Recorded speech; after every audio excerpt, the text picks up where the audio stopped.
Welcome back to our program here on Larry Glimmer Live, 253-5959, star 590 from AT&T. We'll get to your calls, your comments, your questions as well here on our program. And we've got Senator Damon Thayer here in just a moment or so. We'll get to your calls, questions, too. If you want to ask the Senator a question, you can do so by giving us a shout here at 253-5959. And again, star 590 from AT&T. And then open topic in our final hour of the day. Welcome, Senator Thayer. Appreciate the time. Thank you very much. Larry, it's great to be back on your show and great to hear you back on the air. Well, I appreciate that. It's funny because I don't typically like taking. In fact, I don't typically even take all my vacations. I don't really like taking off very often because I feel it feels disjointed. I feel like when noon rolls around on a day off during the week, I feel like almost this feeling like I'm forgetting something and this kind of uneasiness. Not that I know Scott did a good job, but I don't. It's like your baby. You don't want to hand it over to somebody else, no matter how competent they may be. So it's just kind of a weird feeling. But glad to be back. Well, that means you take pride in your work, which shows, and that's why you've got such a big audience. Well, I appreciate that. Thank you, Ed. Hopefully so. Senator, we are here. I guess was April? I guess a little over 2 months now into this COVID-19 crisis. I think state of emergency was early March that the governor called. Give us your assessment 2 months in. How are we doing as a state government? Not very well, honestly. At this point, I saw a survey of some economists that gave Kentucky's Governor Andy Beshear a C in the reopening efforts. I think once on your show, I might have given him an A- in the early days. I thought that he did a good job in the beginning. The goal was flattening the curve and preventing our hospitals from becoming overcrowded. To the point where using taxpayer money, Kentucky built 2 field hospitals, one in Louisville, one in Lexington. They were never used. They're now being dismantled. I know that UK will say, well, we're going to get reimbursed by FEMA for this. Well, where do you think the money from FEMA comes from? It comes from the taxpayers. So our hospitals never got near capacity, and here we are. All of our surrounding states are in various levels of reopening, and we're not, despite the fact that our numbers are good. The worst is behind us. Mm-hmm. And I understand that there's no playbook for dealing with the coronavirus, and nobody has all the answers. And again, I think Governor Beshear did a good job in the beginning, but his reopen plan seems arbitrary and capricious and sort of a one-size-fits-all approach. And it's not working. It's not working. People are angry. People are upset about the slow to reopen, especially when if you're a Kentuckian who lives near a border state and that border state is already opening or reopening at a faster rate than we are, it's very frustrating. And I think the worst is behind us. I do think we need to continue to be vigilant. We need to continue to follow the CDC guidelines on social distancing, hand sanitizing, and hand washing. But at this point, I think we need to do what Sweden did right from the beginning. Let's quarantine the sick and the elderly and the at-risk, because we have to continue to take the virus seriously. But for the rest of us who aren't in one of those categories, let's get back to living our life, our lives. Let's reopen the economy, and let's start building herd immunity. We probably are already, I read one epidemiologist say that we're probably already at 25% herd immunity. And I'm very concerned, Larry, about the economic and social consequences of this lockdown that we're in. Mm-hmm. People say, "Oh, well, you're one of those heartless Republicans. You don't care about people." Well, actually, I've got a pretty big heart, and I think most Republicans calling for reopening have pretty big hearts, because we're concerned about the economic distress and hardships that are going to lead to social consequences. The virus isn't the only health threat, Larry. There are going to be, and I've already heard about increased crime, increased suicides, child abuse, domestic violence, depression, stress, anxiety, alcoholism, addiction, homelessness, childhood hunger. All of these things are on the rise. Bankruptcies, foreclosures, changing people's lives when the chances of people contracting this disease, this virus, are minuscule if you're not in the categories of sick, elderly, or underlying at-risk health problems. Well, you can get it, So but it's just your life isn't at risk if you're in one of these vulnerable categories. I mean, I saw a stat That's the other right. day where if you're under the age of 50, the mortality rate's less than 1%. So it's literally like less than 1 in a million chance of losing your life about that. Senator, I got to ask you though. You said, I mean, Governor Beshear, in defense of him, though, he is opening things up. I guess the question would be: is he opening things up too slowly? Because some businesses are allowed to reopen. There's plans in the next couple of weeks to allow more to reopen. So he is beginning the process of reopening the economy and letting businesses go back to work under some different standards and guidelines. I guess the question would be though: is he doing it too slowly? Well, first of all, I want to give him some props in a couple of areas. I called for the reopening of the horse racing industry, which plays a critical part in our economy, and he allowed that to happen. Although I'm not much for thanking executive branch people who give us back rights that we shouldn't have lost in the first place. Horse racing shouldn't have ever been shut down, but it opened back up at Churchill Downs this weekend, and they're setting handle records just through advanced deposit wagering that people are doing over their phones. Also, I called for the reopening of hospitals to allow elective procedures. This was a disaster for hospitals. At the peak of the virus, they were losing $20 million a day. And people with other problems like stroke and heart problems and heart attacks were and still are afraid to go to hospitals. Last Wednesday, hospitals opened up at 50% capacity for elective procedures. And by the end of the month, they'll be able to go back to full capacity. We were the only state that shut down chiropractors. Thank God for my middle-aged back that my chiropractor is open. I've already been back twice. And I got to go to the dentist, too. So, but the other opening plans are way too slow. They're way too slow. Restaurants opening this weekend at 33% capacity, Larry. A lot of these restaurants aren't going to reopen at 33% capacity, while our surrounding states are open at 50% capacity. Mm-hmm. And then these crazy rules that you can only go to a restaurant with members of your own family, and you can only use plastic cutlery and plates.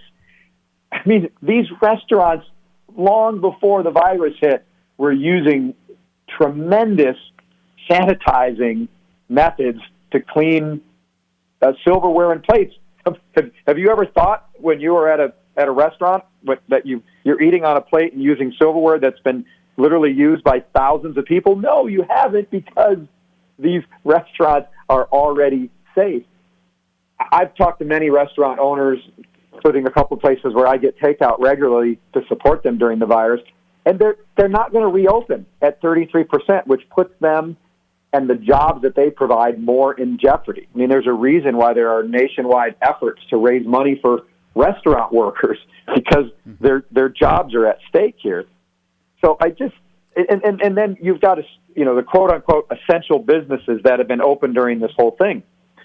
Large chain grocery stores and home improvement stores, they didn't have to follow these strict social distancing and mask guidelines until last week. Well, the question that a lot of people have asked me is, if they were able to be open in March and April through the first week of May without this, why now? Why now on the downside of the virus do they have to follow all these guidelines, including wearing a mask? Now, and I still think if you want to wear a mask and it makes you feel better, that's fine. But there are health claims about mask wearing that are pretty dubious. I mean, if you're like my sister and you're a nurse and you're working in a healthcare facility all day long, you're going to wear a mask. But does it really make sense to wear a mask when you go to a grocery store? When back in the beginning of this, they said that wearing a mask is useless. A lot of mixed messages, and a lot of people are getting very concerned about one man having this much power, and the courts are closed, and the legislature's out of session. And people are very surprised that the legislature right now is pretty powerless to sort of rein in the governor, who hasn't talked to legislative leadership in any substantive way since March 12th about this virus. Yeah. We get no updates. I want to ask you about that, because we were talking earlier about this, about you have co-equal branches of government, but with you guys sort of shelved, and you can only reconvene unless the governor asks you to do that. I mean, what recourse do representatives and senators have, in the absence of Governor Beshear asking, a special session or something like this? I mean, what can you do? Because I mean, I know I've had people call into the program too, wanting to know why the legislators aren't doing something about and some disagreement or dispute with Governor Beshear, why legislators aren't doing something. You guys really are kind of powerless to do anything unless he calls you a session, and if he feels like it's something that's not to his benefit, he's probably unlikely to do it. That doesn't sound like, and I understand it's in the Constitution, but that doesn't sound like co-equal branches. Barry, that's a great question. I'm glad you asked it, because I have been besieged with emails, calls, texts, social media, with people who want the legislature to do something to rein in what they see as executive branch abuse. And under our Constitution, we have a strong executive state where the governor really has a lot of power, because the legislature is only in session for 30 days in odd-numbered years and 60 days in even-numbered years. And not only can the governor be the only one to call a special session, but also he or she sets the agenda. The agenda cannot be anything but what the governor puts in a narrowly called session. So we're looking at Speaker David Osborne's constitutional amendment for consideration next year, which would allow the General Assembly to call itself back into session. And I think that's something that has a lot of support. And if passed by the General Assembly, it would go on the ballot for the people to decide in 2022 whether or not they want to change the Constitution. Also, Senator Ralph Alvarado from Clark County is working on a bill that would limit the number of days the governor could declare an emergency. Right now, the governor can keep this state of emergency, which gives him broad powers to do executive orders, through January, when the legislature comes back into session and we can roll it back. Senator Alvarado is working on a proposal that would require passage by the legislature and then the governor signing it or re-overriding a veto, that would limit the number of days that an emergency could be declared. It might be 30 or 45 or 60 days, and except for an act of war, for example. But and then if the governor wishes to extend that declaration of emergency, he or she would have to consult with the General Assembly. This is what's happening in a lot of states where they have a perpetual General Assembly that is in session pretty much year-round. You're seeing some pushback by Republican legislators in Michigan and Wisconsin against their Democrat governors, to the point where the governor's stay-at-home order in Wisconsin was overturned by the state Supreme Court. Of course, our court's not even in session. I mean, it's been out for 2 months, which that's a different topic. So I'm getting a lot of people distressed that the people's branch of government that is closest to the citizens of this Commonwealth basically has no input right now, and they'd like to see us do something about it. Yeah, I don't think that's an unreasonable thing too. I mean that you offer the checks and balances. The legislature should be, I think, be in control as to when they convene and reconvene and have special sessions. I think that's something that's not an unreasonable ask. We're talking with Senator Damon Thayer. We're going to take a break. We'll come back, and we got some calls to get to. Senator as well. Got Randy and Eric holding to ask questions. 253-5959-5. Welcome back to our program here on Larry Glover Live. 253-5959-590 from AT&T. We're talking with Senator Damon Thayer. Senator, we talked just a moment ago, and we'll get to the calls in a second, but we were talking a moment ago about the co-equalness of the branch, as you mentioned, about the court system being closed down. One of our listeners pointing out, though, and it's a fair point to be made. If the courts are closed, how is it that the governor's losing cases in court? I mean, so there is a legal path to object or to try to block something that you maybe feel is untoward, so to speak, by the governor. So there is a legal path to object. That's a great question, Larry, from your listener, and I should be more specific. State courts are shut down. The federal court is where the governor has now lost 6 times, I think. He's lost on the drive-in church issue. He's lost in the issue of churches being open. They were treated differently in his order, and under religious freedom, he lost in federal court there. And he's also lost on the interstate travel ban. So right now, individuals or churches or organizations can sue him. And in a couple of cases, Attorney General Daniel Cameron has sued and won. But those cases went to federal court because Kentucky courts are closed down at least until the 1st of June. Let's go to Eric next up. Eric, welcome. You're on with Senator Thayer. Hello, Eric. You with us? All right. Well, let's go to Randy next. Randy, welcome. How you doing? Good, thank you. Hey, just a couple of quick things. Is 1,500 micron furnace or air filters in buildings and homes and apartments might help on something like this. They're supposed to filter out viruses.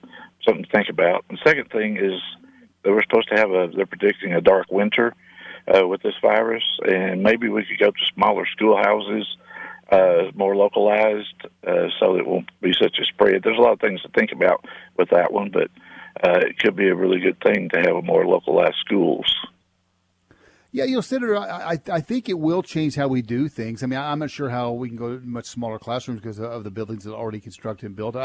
I've seen some ideas that might have, like, colleges go to quarter systems where the second quarter, which would be in the heart of winter, might become an online quarter, so to speak, or starting schools in July, leaving open the option of maybe having a 2-month break in the winter.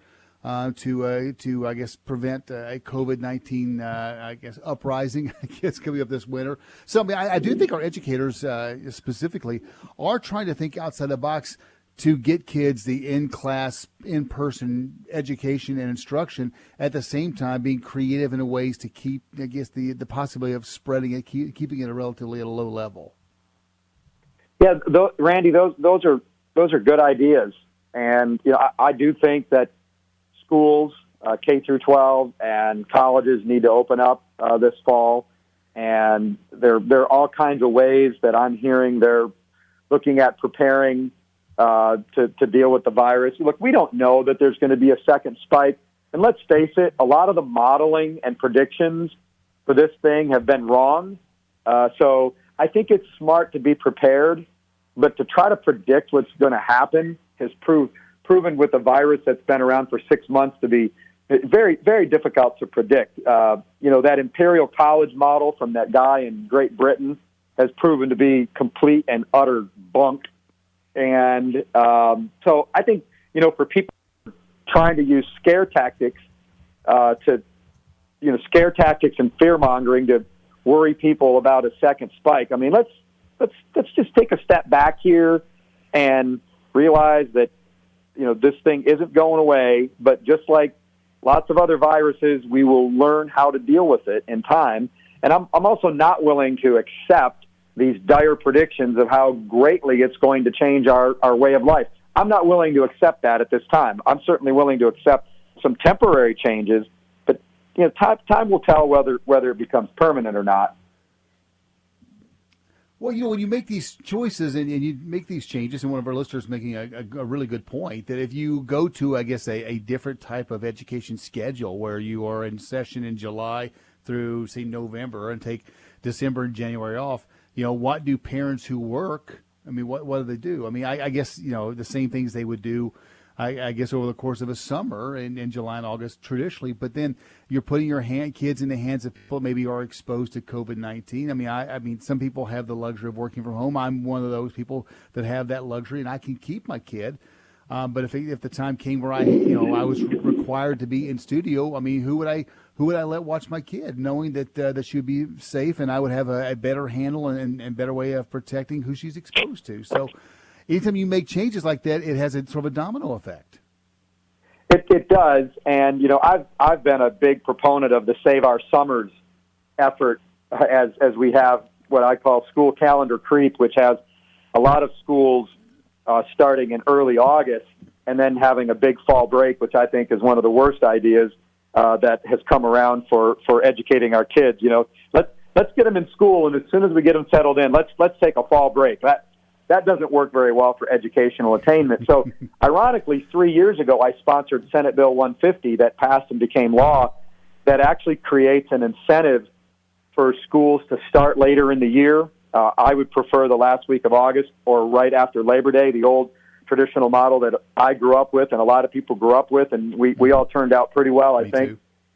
But this bill actually, and we're our education committee chairman, Max Wise, is sending a letter to the education establishment reminding them that they have tremendous flexibility under this new law that I sponsored and passed 3 years ago, that as long as they start late in August, the number of days is forgiven as long as they hit the required number of hours under the law. And so they can do staggered school days, staggered lunch hours. I'd rather see them look at something like that than starting school in July and taking a big break in November and December. Because if you talk to teachers, they will tell you that one of the worst things for educational attainment are these breaks, that they get kids taught and then they take these breaks and they come back after a break and they've got to start from scratch on teaching what they lost over the break, because our school calendar is full of breaks. And, I'd rather they get in and go pedal to the metal with, 2 days at Thanksgiving, 10 days, 2 weeks at Christmas, a week at Easter time for spring break, and get done by Memorial Day. And there might be an opportunity now, if they take a look at the wide latitude given to school districts under Senate Bill 150, they may have some interesting new options to come up with for educational attainment. Senator, sit tight. We're going to take a break. We'll come back. We'll get to more of your phone calls and comments.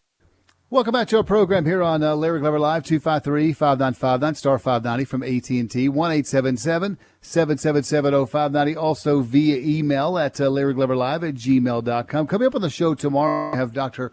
Rebecca Dutch. She's a virologist at the University of Kentucky. I'm sure I'm pronouncing that right. I struggle with that word for some reason. But we're going to talk to her about the COVID-19 virus and the pursuit of a vaccine. As we mentioned earlier, Moderna, a pharmaceutical company, has had a successful early testing of a vaccine, and now they're amping up their dosage and going to be expanding the sampling with the hopes of getting something approved for folks. And also, Oxford University says that they could have potentially 30 million vaccines ready by September. Of course, that's in England, and 30 million over the course of the entire world. Raindrop in a bucket of what might be needed. We're talking with Senator Damon Thayer, and if you'd like to ask a question or a comment, we certainly encourage you to do so. 253-5959, star 590 from AT&T, 1-877-777-0590, also via email at larrygloverlive@gmail.com. And, Senator, one of our callers took exception to, or one of our listeners took exception to you saying that masks are virtually useless. I believe you said, you correct me if I'm wrong, you said that you read where some experts believe that it's useless. Just maybe give a chance to sort of clarify your comments on that. Yeah, I did not say that. I said that the health benefits of mask wearing are dubious. Didn't say useless. I said dubious, which means questionable. If you go back to the beginning of the crisis, they said that you didn't need to wear masks, that masks couldn't help with the coronavirus, and now all of a sudden they are, and people take exception to being told by the governor that they have to wear a mask everywhere they go. First of all, it's unenforceable by state government, and second of all, there is opinion out there that it is not a generally beneficial health effect. So, and what I said is, if you want to wear a mask. If it makes you feel better, you should. If you go to a business that requires you to wear a mask, you should. But I don't think the science is settled on whether it is outside of a healthcare setting is good for fighting off the virus. So there are multiple opinions here, and I'm allowed to have one too. All right, so welcome back to our program here on Larry Glover Live. I'm in the middle of a terrible storm where I am, so we have to improvise here a little bit. We're talking with Senator Damon Thayer. And, Senator, I want to get into a little bit about the unemployment issue. We've had a lot of calls, people frustrated with the inability to get unemployment or even log on the site, getting callbacks. So you leave a message 5 weeks ago, and you're not getting a phone call back to answer basic questions about it. People to file for unemployment. We had a caller a week or so ago that filed back in the middle of March, still hasn't gotten anything, and now there's reports that the money's starting to run out. Just give us an overview of where this all stands and what people can do, because they're obviously very, very concerned that they're going to fall through the cracks and not get what they feel like is due to them. Yes, that's another great question. First of all, I'm in a big storm in Georgetown right now too, so I'm not sure everybody heard my response to your mask question. What I said is the science on the health benefits of wearing a mask are dubious. And people don't like when the governor tells them they have to wear a mask everywhere starting on May 11th, especially since we went through March and April and early May without that requirement. And I think if you go to a business that requires a mask, you should wear it. I do. I don't like it, but I wear it because that's the rule to use that business. So I didn't say it was useless. I said that the health benefits are dubious. Now, onto the unemployment insurance. We got a big problem. We have the highest unemployment rate in the country at nearly 40%. 1 in 3 Kentuckians are on unemployment right now, and that's not a statistic to be proud of. And we're running out of money in our unemployment insurance fund, which is funded by assessments on businesses.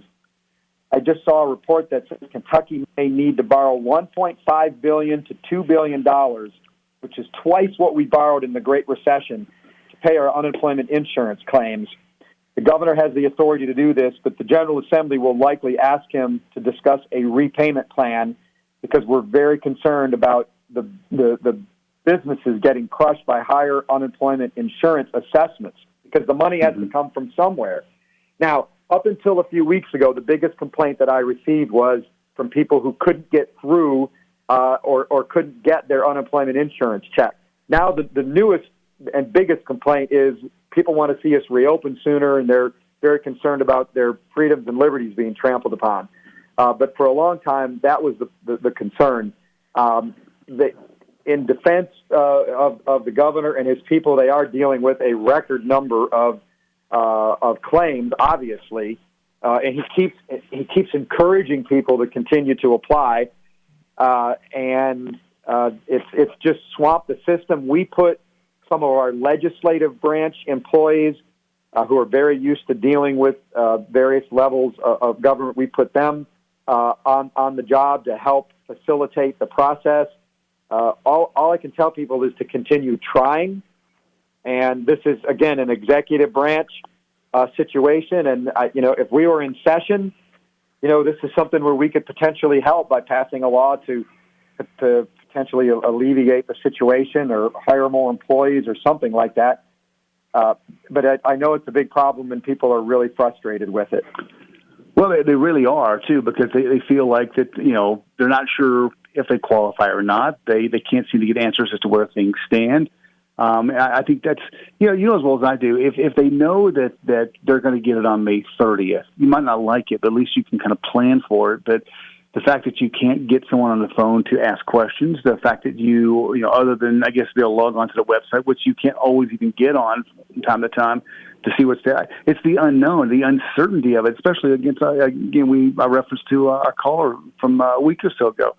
He signed up for unemployment on March 15th and has no idea where he stands. And so I've heard that complaint. And I would urge people to call the governor's office at 502-564-2611.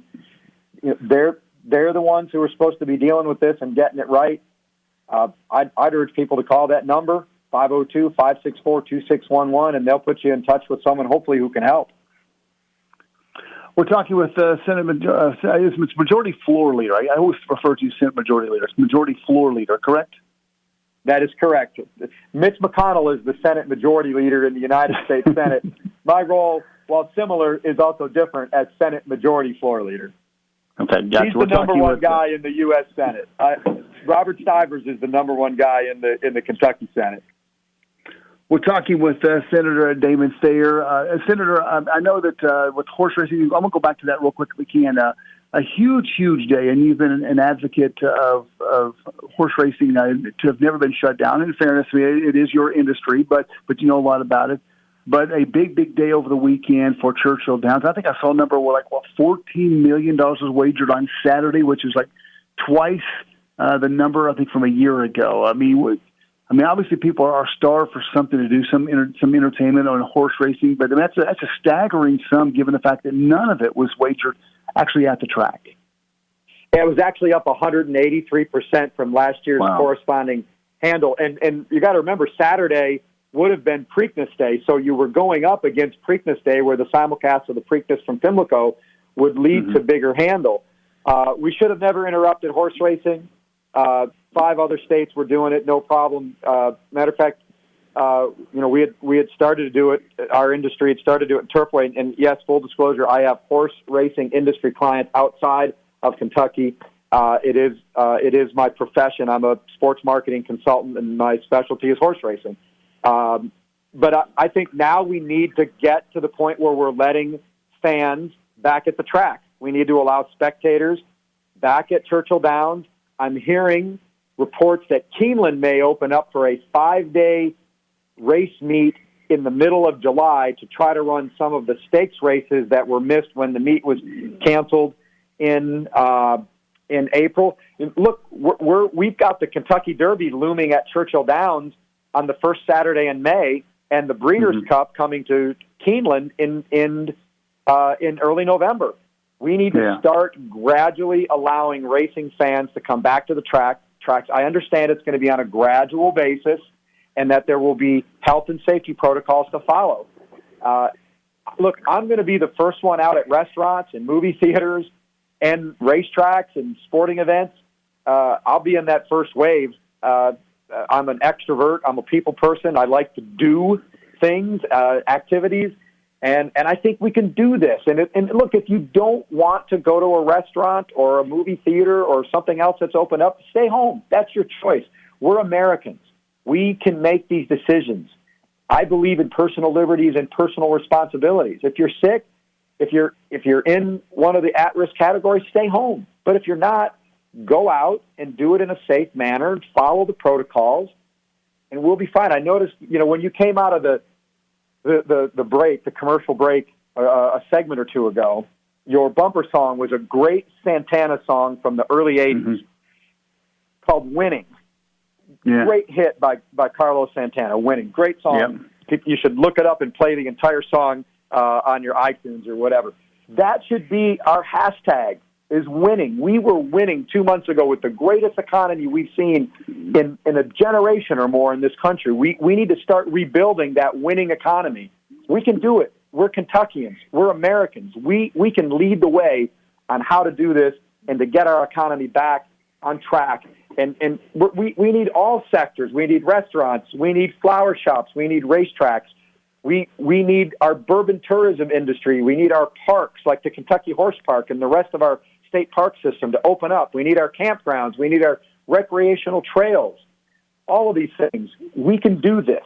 And the governor needs to have greater faith in the people of Kentucky to do the right thing in a healthy and safe manner so we can get this economy rolling so we don't deal with the mental health and social consequences that are already here. We need to minimize and mitigate those, and the only way to do it is to get this economy open in a safe and healthy manner. Senator, just a moment or two left before we let you go. When things do fully open up, how quickly do you think the businesses will come back, the economy will come roaring back? I mean, I do think there are a number of businesses that will never reopen. A year from now, what does the economy look like? I guess, provided the assumption that we have a vaccine, we're able to go back to some semblance of a normal existence. How long will it take the economy to get back to roughly where it was before? I'm hoping for a V-shaped recovery. Some people say it could be a U-shaped recovery. I'm not an economist. I'm a marketing and PR guy who spends most of my time in politics. All I can offer is hope that we will get this economy back on track, and a year from now, things are looking great. I think things could be looking good by quarter 3 and quarter 4 this year. I do think there are going to be some people who are going to be reluctant to reengage in the economy. I think there'll be people like me who will go right back out, and then there'll be another group that says, well, I'm going to wait a little bit, and then maybe a third group that says, well, I'm going to stay quarantined for a little while longer. And that's okay. Everybody should decide on their own taste, but government shutdown of the economy and businesses needs to stop. We need to reopen, let people follow the safety and health protocols, get this economy back on track so we can be winning again. Senator, I appreciate it as always. Thank you very much. Good talking to you. Great to have you back on the air. Thanks for having me, Larry.